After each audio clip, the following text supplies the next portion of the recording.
छिंदवाड़ा सांसद और कांग्रेस उम्मीदवार नकुलनाथ चुनावी प्रचार के दौरान जन्नारदेव के रामपुर पहुंचे, जहां नकुलनाथ आदिवासी नेता सरवन नर्रे के घर पहुंचकर खाना खाया।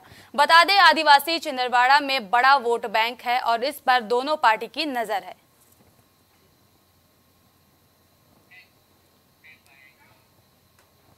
भाजपा में शामिल होने के बाद दीपक सक्सेना ने ग्रामीण क्षेत्रों में दौरा किया।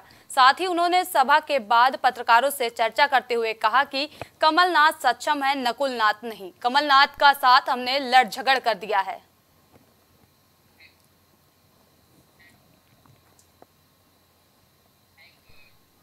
तेंदुखेड़ा में हिंदू नववर्ष चैत्र शुक्ल प्रतिपदा के उपलक्ष्य में राष्ट्रीय स्वयंसेवक संघ ने हनुमान मंदिर परिसर पुराने बस स्टैंड पर हिंदू नववर्ष मनाया, जिसमें उपस्थित अशोक आचार्य ने हिंदू नववर्ष की शुरुआत और इसके महत्व पर काफी विस्तार से प्रकाश डालते हुए स्पष्ट किया कि यह पुनर्जागरण का समय चल रहा है, इसमें हम सभी को सहभागिता निभानी चाहिए।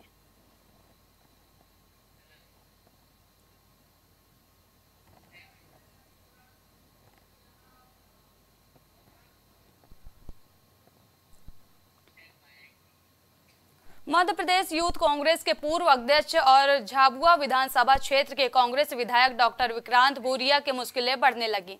बताया जा रहा है कि बीते 7 अप्रैल को एक चुनावी सभा के दौरान डॉक्टर विक्रांत भूरिया ने अलीराजपुर में मध्य प्रदेश सरकार के कैबिनेट मंत्री नगर सिंह चौहान के खिलाफ मंच से अपशब्दों का इस्तेमाल किया था, जिसको चुनाव आयोग को संज्ञान में लाते हुए चुनाव आचार संहिता का खुला उल्लंघन कर लेकर FIR दर्ज कराई गई।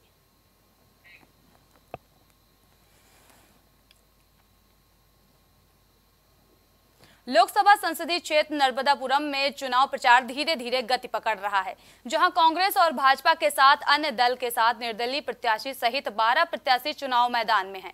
बताया जा रहा है कि 26 अप्रैल को मतदान होना है, जहां तेंदुखेड़ा विधानसभा क्षेत्र के अंतर्गत चुनाव कार्यालय के उद्घाटन अवसर पर पहुंचे कांग्रेस प्रत्याशी संजय शर्मा ने पत्रकारों से चर्चा करते हुए कहा कि नरसिंहपुर नर्मदापुरम एक्सप्रेस हाईवे बनवाया जाएगा, क्योंकि यहां रोज सड़क दुर्घटनाएं होती हैं और हाईवे बनने से यह क्षेत्र विभिन्न हाईवे से जुड़कर विकास की मुख्य धारा से जुड़ सकेगा। सरकार हमारी बनेगी, सबसे पहले नरसिंहपुर से होशंगाबाद रोड जहाँ रोज दुर्घटनाएं होती हैं उसको फुल लाइन कराया जाएगा। होशंगाबाद से इंदौर तक एक एक्सप्रेस हाईवे बनेगा, जिससे कि बुंदेलखंड, विंध्याचल, महाकौशल के लोग, सारे 3 संभाग के लोग 2 घंटे में उस एक्सप्रेस हाईवे से इंदौर पहुंचेंगे।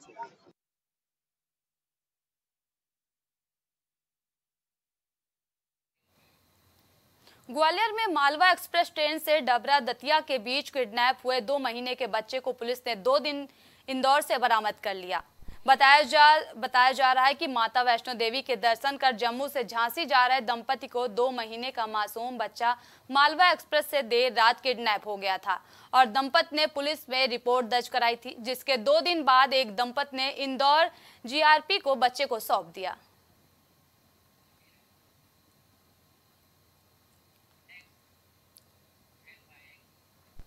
सीहोर के थाना बरेंदु अंतर्गत आने वाले रफीगंज में 2 पक्षों में जमीन विवाद को लेकर खूनी संघर्ष देखने को मिला, जहां सरकारी भूमि से रास्ते को लेकर 2 पक्ष आपस में भिड़ गए, जिसमें 7 लोग घायल हो गए, जिन्हें सामुदायिक केंद्र पहुंचाया गया। फिलहाल पुलिस ने मामला दर्ज कर जांच शुरू कर दी है। और ये विनोद को पहले उसने पत्थर मार दिया, जो जमीन थी, जमीन से जमीन रास्ता हो गया था, रास्ता निकाल भी दिया। रास्ता निकालने के बाद भी उसने विनोद को पत्थर मार दिया। विनोद बेहोश होकर वापस दिखा गया। सर किसने मारा? देवेंद्र ने पत्थर मारा विनोद को। विनोद बेहोश होकर वापस दिखा गया। जब तक वो बोलू आए तब चाचे की बनियान पकड़ ली। चाचे की बनियान वगैरह सब फाड़ दी। छोटे वाले भाई लपका उसको भी एक पत्थर दिया पैर में, तो उसको पैर में लग गई। वो संतोष के माथे में मार दी सर पत्थर की। जमीन जब विवाद हो रहा था, जमीन के विवाद का आपसी मारपीट का मामला है। ज़्यादा तो खैर जांच पुलिस ही बता पाएगी कि मामला क्या है, लेकिन घायल अवस्था में 3:38 पे घायल उपचार के लिए आए थे और कुछ घायल जो है 4 बजे के लगभग। कितने लोगों को चोट आई है? इसमें कुल मिला के 7 लोगों को चोट आई है, जिसमें से शायद अलग अलग परिवारों के हैं लोग, 2 अलग अलग परिवारों के। बहुत हमारा विवाद हुआ, उसके रास्ते के चक्कर में सरकारी जगह थी, सरकारी जगह में किसकी जगह, मतलब कौन से विभाग की जगह? वन विभाग की जगह थी। वन विभाग वाले भी वहीं थे मौके पर, लेकिन हमारे खेत के सामने तारबंदी कर रखी है। इसके बाद में हटाई हुए नहीं और उनको तंगिया को लड़ी से मारा गया उन्होंने। डबरा में तेज रफ्तार का कहर देखने को मिला, जहां डबरा सिटी थाना क्षेत्र के समरिया टेकरी में तेज रफ्तार ट्रैक्टर चालक ने बाइक सवार युवक को टक्कर मार दी, जिसमें युवक की मौके पर ही मौत हो गई और घटना के बाद ट्रैक्टर चालक मौके से फरार हो गया। वहीं सूचना के बाद पहुंची पुलिस ने मामले की जांच की।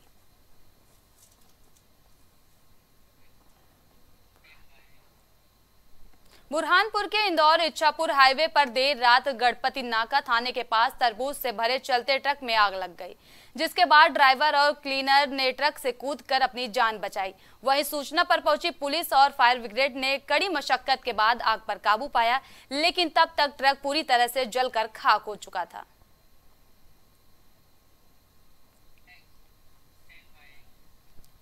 बुरहानपुर जिले के लेड़तलाई में खनन माफियाओं के हौसले बुलंद नजर आ रहे हैं।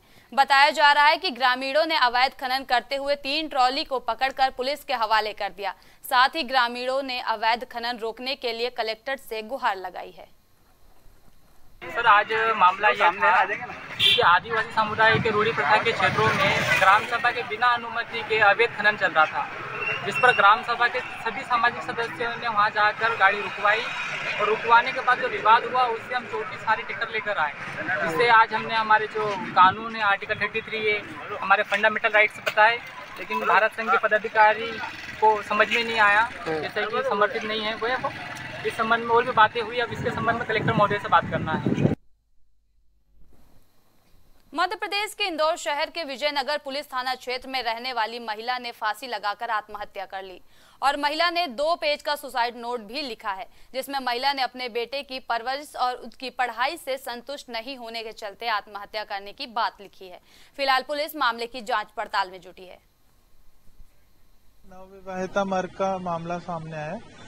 उनके husband deputy manager credit card section yes bank में है और उनने आज फांसी लगा के अपनी जान ले ली। और उसमें मामला ये था कि उनका 4 साल का लड़का था जिसकी परवरिश से वो संतुष्ट नहीं थी और उसकी पढ़ाई को लेके काफी चिंतित रहती थी, तो इस घटनाक्रम के चलते उनने फांसी लगा के अपनी जान गंवा दी। मध्य प्रदेश के गुना जिले में दर्दनाक हिट एंड रन का मामला सामने आया, जिसमें 2 लोगों की मौत हो गई, वहीं एक व्यक्ति गंभीर रूप से घायल हो गया। दोनों मृतक और घायल बीजेपी के नेता बताए जा रहे हैं। दरअसल तेज रफ्तार कार ने 3 लोगों को टक्कर मार दी थी, जहां मृतकों की पहचान कमलेश यादव और आनंद मगराना के रूप में हुई है और घायल की पहचान मनोज धाकड़ के रूप में हुई है। वहीं हादसे की सूचना मिलने के बाद केंद्रीय मंत्री ज्योतिरादित्य सिंधिया घायल का हालचाल जाना और दोनों भाजपा नेताओं की मौत पर ज्योतिरादित्य सिंधिया ने दुख जताया है। मध्य प्रदेश की खबरों में अभी के लिए इतना ही। देश और दुनिया की तमाम बड़ी खबरों के लिए देखते रहिए प्राइम टीवी। कुछ भाव पुष्प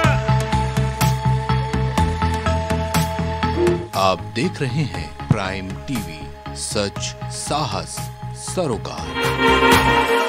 हरी कृपा रामबाण तेल इस्तेमाल करने का क्या प्रभाव पड़ा? मैम, हमने टीवी पे ऐड देखा रामबाण तेल का, तो उसको मैं बच्चों से कह के मंगवाया। मेरे घुटनों में दर्द काफ़ी देरों से रहती थी, फिर उसको मैं 10-15 दिन इस्तेमाल किया। उसके बाद मेरे को काफ़ी राहत महसूस हुई। कामकाज में, भाग दौड़ में मेरा काफ़ी ठीक ठाक रहा। अब उससे हमको बहुत ज़्यादा राहत है। मैं मार्केटिंग का काम अपने आराम से कर लेता हूँ।